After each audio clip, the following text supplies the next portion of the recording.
السلام علیکم ورحمۃ اللہ وبرکاتہ۔ پہلے دوستو، آیت کریمہ کا پاورفل وظیفہ جو ہے وہ پیش خدمت ہے۔ یہ وظیفہ ہر طرح کی جائز حاجتوں کے لیے کر سکتے ہیں، نوکری کے لیے، رشتے کے لیے، بے روزگاری دور کرنے کے لیے، کاروبار چلانے کے لیے، بیماریوں سے نجات پانے کے لیے اور دعاؤں کی قبولیت کے لیے۔ یہ وظیفہ جو ہے ان بہن بھائیوں کے لیے ہے جن کی مشکلات اور پریشانیاں دور نہیں ہو رہی، وہ نماز کی پابندی اختیار کریں، گناہوں سے بچیں، توبہ طائب ہوں اور اس وظیفے کو کریں، پھر دیکھیں کیسے مسئلے حل ہوتے ہیں۔ اس وظیفے کو کرنے کا جو بہترین وقت ہے وہ بعد نماز عشاء ہے۔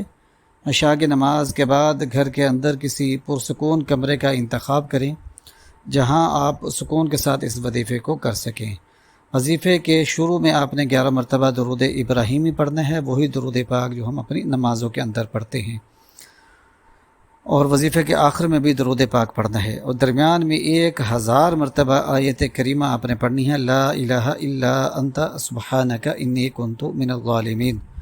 اور یہ وظیفہ آپ خود بھی کر سکتے ہیں اور آپ کسی کے لیے بھی کر سکتے ہیں، جیسے اولاد کے لیے والدین کر سکتے ہیں، بہن بھائی ایک دوسرے کے لیے اس وظیفے کو کر سکتے ہیں۔ اس وظیفے کو کریں اور لرن اسلام ٹوڈے چینل کو سبسکرائب کریں۔